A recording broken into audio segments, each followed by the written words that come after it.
ഇത്തരത്തിൽ ബാത്റൂമിൽ നിന്ന് ഫോൺ സ്ക്രോൾ ചെയ്യുന്നവരാണോ നിങ്ങൾ എങ്കിൽ നിങ്ങൾക്ക് പലതരം അസുഖങ്ങൾ വരാനുള്ള ചാൻസസ് ഉണ്ട്.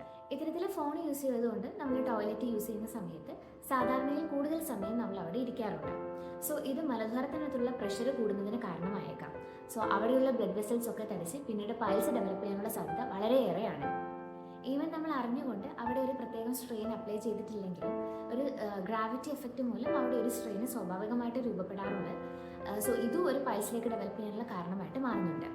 അതേപോലെ മലദ്വാരത്തിനടുത്ത് ആനൽ സ്ഫിൻക്ടർ എന്ന് പറയുന്ന ഒരു ഭാഗമുണ്ട്. അതായത് ഇതൊരു ഡോറ് പോലെയാണ് പ്രവർത്തിക്കുന്നത്. അത് ശരിയായ രീതിയിൽ പ്രവർത്തിക്കുമ്പോഴാണ് നമുക്ക് പൂർണ്ണമായിട്ടുള്ള ഒരു മലവിസർജനം സാധ്യമാകുന്നത്. ഇത്തരത്തിൽ ആനൽ സ്ഫിൻക്ടർ ശരിയായി പ്രവർത്തിക്കാൻ തലച്ചോറിൽ നിന്നും ചില പ്രത്യേക സിഗ്നലുകൾ പോകേണ്ടതുണ്ട്. നമുക്ക് മോഷൻ പാസ് ചെയ്യാനുള്ള ഒരു അർജ് വരാനും അത് പാസ് ചെയ്യണമെന്ന് തോന്നാനും അതേപോലെ നമ്മളത് ശരിയായ രീതിയിൽ പ്രവർത്തിച്ചാൽ മാത്രമേ പൂർണ്ണമായിട്ടുള്ളൊരു മലവിസർജനം അവിടെ ഉണ്ടാകുന്നത്. സോ നമ്മൾ ഫോൺ യൂസ് ചെയ്തുകൊണ്ടാണ് മലവിസർജനം നടത്തുന്നതെങ്കിൽ നമ്മൾ മുഴുവൻ കോൺസെൻട്രേഷനും ഈ ഫോണിലായിരിക്കും. സോ പ്രോപ്പറായിട്ടുള്ളൊരു സിഗ്നൽ അവിടെ ലഭിക്കുന്നില്ല. സോ ആനൽ സ്ഫിൻക്ടർ എന്ത് ചെയ്യും, ശരിയായ രീതിയിൽ പ്രവർത്തിക്കാനും പറ്റുന്നില്ല.